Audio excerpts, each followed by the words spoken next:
반야신경 텍스트가 되게 재밌는 게 처음에 시작이 관자재 보살 행신바람 바람이라 있다로 시작했죠. 그러니까 관자재 보살이 반야바람이 있다를 행할 때라고 시작했죠. 그게 돌고 돌아서 결국에는 다시 반야바람이 있다로 왔습니다. 그러니까 불교로 이제 나타내는 상징물 중에 여러 가지가 있는데 저는 이렇게 동그랗게 돼가지고 뱀이 자기의 꼬리를 다시 무는 이런 형상 보신 적 있을 거예요.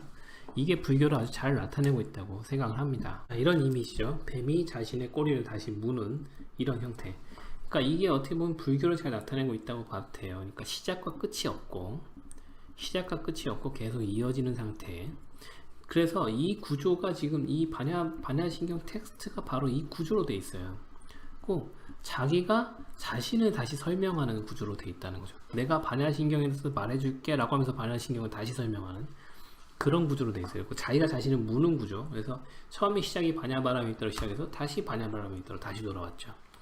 그래서 결국엔 중요한 건 이제 반야바람이 있다로 다시 귀결되는 거죠. 그럼 이게 뭐냐? 지혜수행법이라고 하는데, 지혜수행법이 뭐냐? 깨달음을 위한 최고의 지행수행법이라면 직역하면 그렇게 되는데, 이게 무엇인가 한번 알아보겠습니다. 네, 반야바람이 있다는 대승의 수행법으로 육바람일이라는 게 있습니다. 육바람일. 이 육바람일의 하나의 바람일이기도 하면서 이 육바람일을 전부 다 합친 게 반야바람일이라고 하기도 합니다. 육바람일이 뭐냐? 처음에 이제 지계, 보시, 인욕, 그 다음에 정진, 그 다음에 요가 있죠. 선정, 그 다음에 지혜. 요게 육바람일입니다. 이 각각을 이제 하는 건데, 지계는 이제 계를 잘 지킨다, 이제 그 규칙을 잘 지킨다 이런 거고, 보시는 이제 보시한다 그러죠. 우리가 남한테 뭐 이렇게 가난한 사람 돕고 뭐 이런 거 도와주는 거 보시하는 거. 인욕은 이제 참는 거예요. 뭘 참느냐? 욕됨을 참는다. 그러니까 내가 욕됨을 참는다는 거죠. 내가 어떤 욕을 먹는 걸 참는다는 거예요. 정진이라는 거 이제 수행한다는 거고, 수행 정진한다. 선정이라는 건 이제 참선에 들어간다. 우리가 명상하죠. 명상하는 거. 그 다음에 이제 여기서 마지막에 지혜가 이 반야바람일이라는 겁니다. 반야바람. 깨달음을 위한 최상의 지혜를 연습한다. 그래서 이 육바람일의 한 바람일 중에 하나로 지혜가 들어가기도 하고, 나머지 5개의 반야바람일을 할 때 이 지혜 바람일이 근본이 되지 않으면, 그러니까 밑바탕이 되지 않으면 이 5개가 의미가 없다 라고 하기 때문에 이게 가장 중요하고 이게 가장 밑바탕이 되어야 된다 라고 하기도 하고, 아니면 이 6가지 다 합쳐서 반야바람일이다 라고 하기도 합니다. 뭐 같은 얘기인데 좀 다르게 말한 거죠. 어쨌든 지혜가 가장 중요하다라는 거예요. 그럼 지혜는 무슨 지혜냐? 변화. 여기 계속 강조하는 거예요. 반야신경의 핵심은 공. 한마디로 하면 공. 한 글자로 하면 공이었죠. 공은 곧 변화니까. 변화를 알아야 돼요. 변화라는 걸 알아라는 거예요. 변화라는 걸 인정한 상태에서 지혜를 하고 보시를 하고 인욕을 하고 정진을 하고 선정을 하라는 겁니다. 이거에 대한 의미에 대해서 알아보겠습니다. 가령 내가 보육원에 이제 장난감을 사들고 가서 장난감을 나눠주는 일을 했다 라고 보죠. 그럼 아무런 기대가 없이 갔는데 이제 장난감을 다 나눠주고 이제 집에 오는 길에 어떤 아이가 이렇게 와가지고 저한테 카드 한 장을 딱 주고 갑니다. 그리고 거기다 고맙습니다 라고 적어서 카드 한 장을 줍니다. 그러면 아무것도 아닌 과죠. 이거는 좋은 결과인데 아무것도 아닌 좋은 결과, 그러니까 아주 단순한 좋은 결과를 받았지만 저는 기대가 없이 갔기 때문에 이 카드를 받았을 때 매우 기쁠 겁니다. 그렇죠. 근데 앞서 사례에서는 나는 이 사람이 고마워해야 한다는 기대를 하고 있어요. 그 기대를 충족시키지 못했기 때문에 내가 화가 났지만, 뒤에서는 아무런 기대가 안 했음에도 불구하고 좋은 결과가 났으니까 그 즐거움이 배가 된다는 거죠. 그러니까 어떤 변화의 관점에서 봤을 때 보시를 하려면 기대 없이 보시해라 라는 겁니다. 왜냐하면 변하기 때문에. 보시를 했다고 해서 항상 좋은 결과만 나온다는 보장이 없기 때문에, 변화의 관점에서 보면. 그렇기 때문에 기대를 하지 말아라는 거예요. 기대를 하지 않은 상태에서 나쁜 결과가 나오더라도 기대가 없었기 때문에 실망이 크지 않고, 또 좋은 결과가 나왔을 때는 그 기쁨이 배가 된다 이런 거죠. 그러니까 변화의 관점에서 봐야 된다. 그래서 반야바람일이라는 건 지혜바람일인데, 그 지혜라는 건 변화를 바라봐라는 거예요. 그래서 지게를 하든 개를 지키든 인욕을 하든 욕됨을 참든, 사실 욕됨이라는 것도 없죠. 변화 가운데 보면 내가 욕을 먹어도 그 욕은 사라지는 욕이죠. 변화하는 가운데 있으니까. 그러니까 인욕이랑 할 것도 없고 참을 게 있어서 참는 게 아니라는 거죠. 참을 게 없어서 참는 거예요. 이 선정도 그렇고 그다음에 정진도 그렇고 다 마찬가지라는 거예요. 보시도 그렇고 다 변화 반야바라밀을 중심으로 바라봐라 하는 게 이제 반야바라밀이고, 그 수행법으로 육바라밀을 얘기하고 있습니다. 어쩌면 이 반야바라밀 수행법은 기존의 상자부 수행법인 윗바사나 수행이라고 대표적인 수행법이 있는데 이것보다 훨씬 힘든 수행법일 수 있습니다. 왜냐하면 이것은 말씀드렸듯이 뭐 어떤 목표가 있는 게 아니고 어떤 또 방법이 정해져 있는 것도 아니에요. 그래서 자기의 수행 정도를 검증할 수도 있고 검증할 수도 없고 무슨 단계가 있는 것도 아니기 때문에 윗바사나 수행법은 이게 1선, 2선, 3선, 4선 이렇게 가는 게 있는데 여기는 그런 게 없단 말이죠. 그러니까 이 듣고 있는 제자도 답답한 겁니다.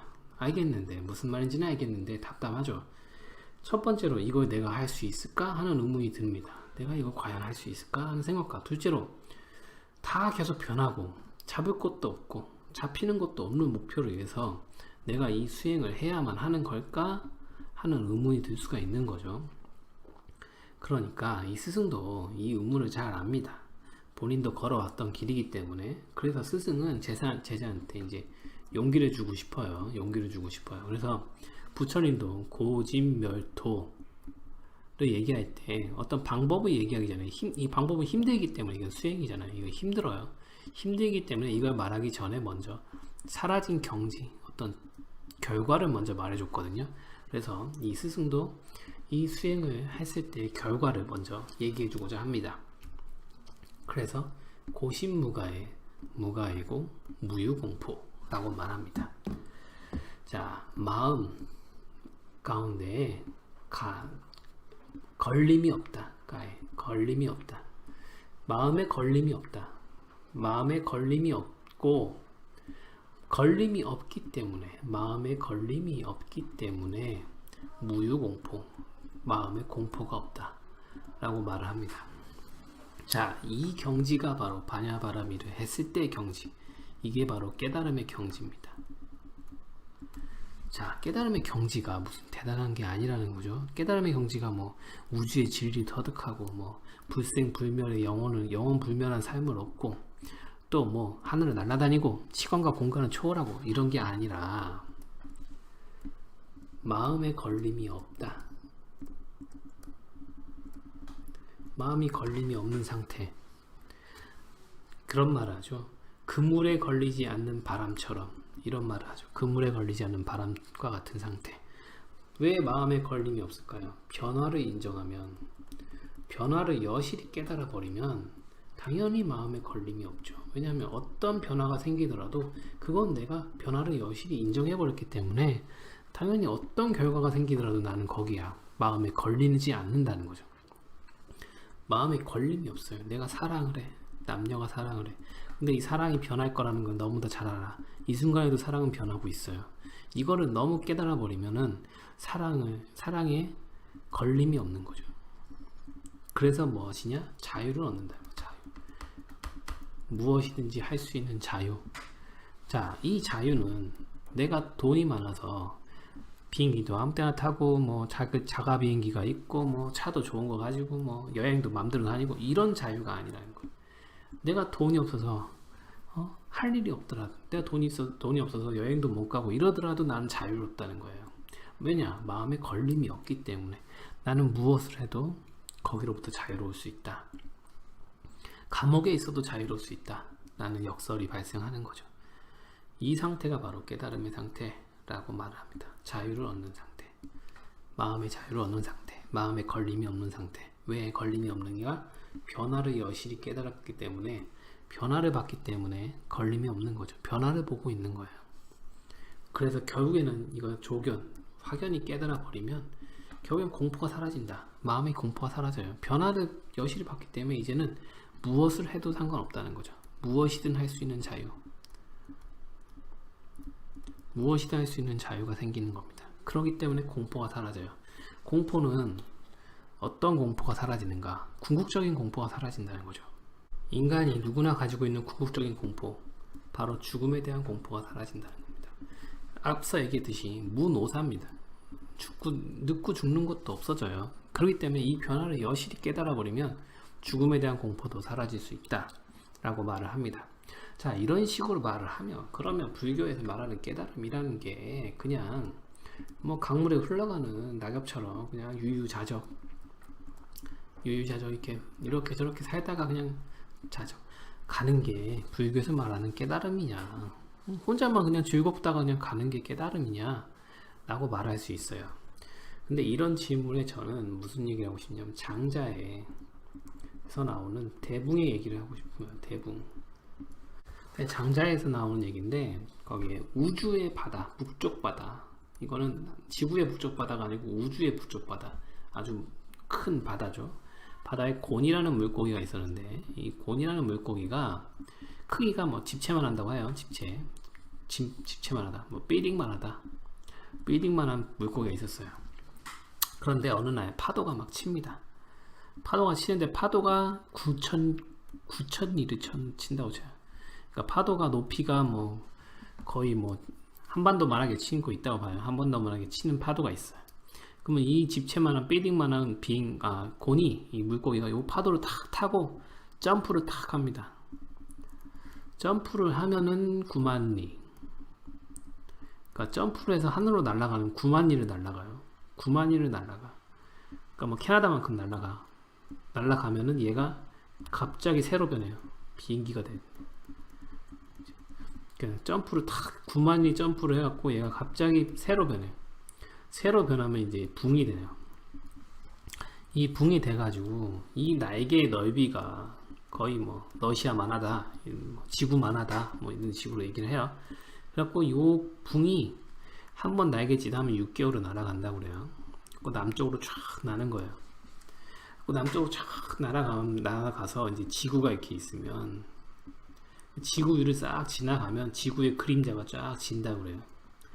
그림자가 쫙 져서 이제 지구에 이제 있던 이제 참새가 이제 나무에 이렇게 앉아갖고 이렇게 있는데, 그림자가 딱 지고 이제 붕이 이렇게 딱 날아가는 걸 보고 나서, 야, 참 쟤는 참 쓸데없다.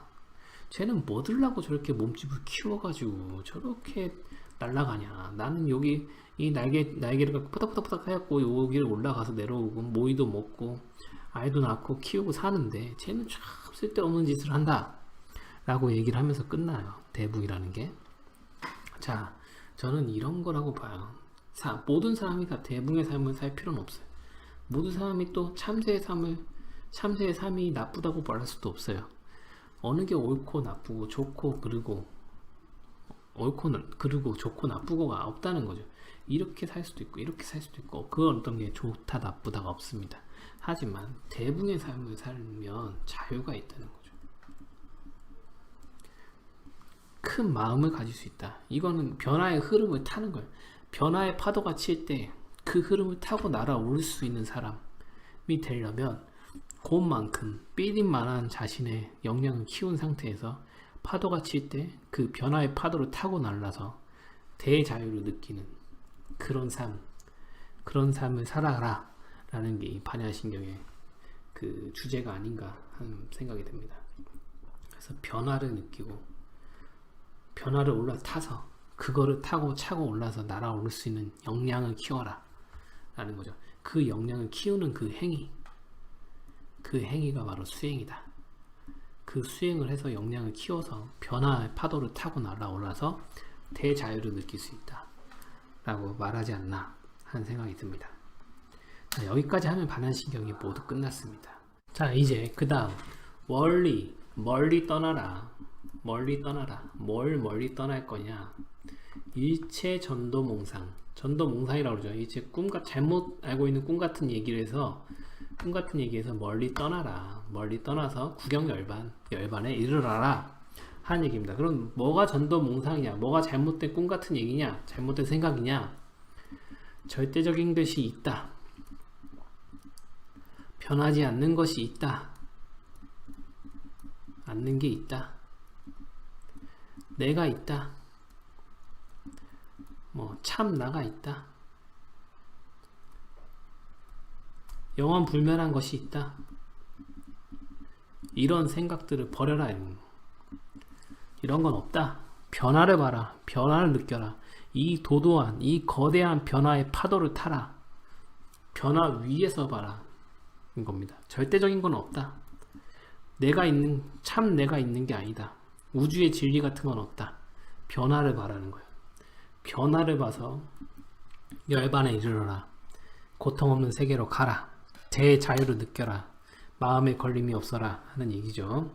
자, 이것은 희망의 메시지입니다. 이제 제자의 눈에는 이제 한탄과 절망이 아니라 희망과 용기가 차오릅니다. 스승도 그런 제자를 뿌듯하게 바라보죠. 그 역시 스승의 마음에도 이제 희망과 용기가 차오릅니다. 이 무대가 시작될 때 이제 그 둘은 청중과 래퍼로 만났지만 이제 스승과 제자가 됐고, 이제 스승과 제자이면서 같이 수행을 함께하는 도반이 되었습니다. 수행의 동반자, 수행의 친구, 도반이 되었죠. 그래서 이 둘은 이제 손을 맞잡고 일어납니다. 손을 맞잡고 일어나서 둘은 이제 기쁨의 사비를 부르기 시작하죠. 마지막 기쁨의 사비를 부릅니다. 삼세제불 의 반야바람이 있다. 고득 안욕따라 삼약삼보리 고지 반야바람이 있다. 시대신주 시대명주 시무상주 시무등등주 능제의 최고 진실부로 고설 반야바람이 있다. 즉설주왈. 자, 여기 주왈인데 주왈하고 썼죠. 자, 이 부분은 이제 사비예요. 그러니까 기쁨의 노래입니다. 기쁨의 노래. 그러니까 조금 오글거리는 부분인데 뭐 기쁨의 눈물이라고 보시면 돼요. 둘이 이제 얼싸안고 이제 막 이렇게 춤을 추면서 이제 노래를 하겠죠. 기쁨의 눈물. 아, 우리 같이 가자 이제 그런 거예요. 자, 그래서 삼세제불 모든 부처 보살이 이 반야바라미따에 의지해 가지고 고득 안욕따라 삼약삼보리 요거는 이제 그냥 해탈이라고 보시면 돼요. 그러니까 깨달음의 경지를 갔다 이거예요. 이게 안욕따라 삼약삼보리가 이게 그 음역이에요. 음역. 무슨 뜻이 있는 게 아니고 원래 인도어에 깨달음 해탈이란 말이 안욕따라 삼약삼보리인데 요거를 음역해서 실제 발음이 어떤지 모르겠는데 비슷한 발음으로 만든 거예요. 그래서 깨달음을 얻었다는 거예요. 반야바람이 있다에 의지해가지고. 그래서 이거를 반야바람이 있다라고 부른다라는 거예요. 그래서 이거를 깨달음을 위한 세상의 지혜 수행법이라고 부른다. 이 주문은 이게 결국 주문이 됐죠. 주문은 시대 신주, 새로운 주문이고 시대 명주, 이 시대의 밝은 주문이고 시무상주, 이 그 이상 무상, 그 위에 있는 게 아무것도 없다. 그러니까 가장 높은 주문이고 시무등등주, 이보다 높은 주문은 없고 능제일체고 모든 고통을 없앨 수 있는 그 진실한 주문이라는 거예요. 그래서 반야바람이 있다라고 부른다. 내가 이제 너에게 말해줄게 라는 거예요. 뭐 후렴이니까. 그래가지고 뭐 이제는 노래가 이제 절정에 올랐죠. 이제 그랬고 좀 뭐 오글거리지만 이 기쁨의 눈물이라고 생각하면은 뭐 충분히 이해할 수 있죠. 자, 그 주문이란 게 뭐냐? 아제아제 바라아제 바라승아제 모지사바하. 가자 가자 어서 가자 저 고통 없는 저 언덕으로 건너가자. 영원한 깨달음이여 라고 말하는 겁니다. 가자 가자 어서 가자 저 고통 없는 언덕으로 건너가자. 영원한 깨달음이여. 이게 주문이죠. 주문. 결국 이게 재밌는 게 이 반야신경이 결국엔 주문으로 끝난다. 이 주문은 시대 신주고 시대 명주고 시무 상주고 시무 등등주한 주문이다. 이 주문만 잘 외우면 고통 없는 곳으로 간다. 이렇게 되는 거죠. 그러니까 원효대사가 깨달음을 얻고 결국엔 남긴 게 나무아미타불 관세음보살이라는 주문이듯이 반야신경도 주문으로 끝납니다. 어떻게 보면은 이 뒷부분이 어쩌면 이 반야신경이라는 이 텍스트가 주문이라도, 주문 형태라도 남겨지길 바라는 그런 마음일 수도 모르고, 이게 주문이로 끝나기 때문에 이게 종교성을 갖고 신비함을 갖는 걸 수도 있을지도 모르겠습니다. 어쨌든 여기까지 해서 반야신경이 끝이 났습니다. 결국엔 반야신경의 주제는 뭐죠? 변화. 공을 봐라. 변화를 보아라. 이런 색입니다. 절대적인 것은 없다. 변화를 보고 변화를 느끼고 변화를 올라타고 변화 속에서 자유를 찾아라 라는 거죠. 자, 여기까지 해서 반야신경은 끝이 났습니다. 네, 감사합니다.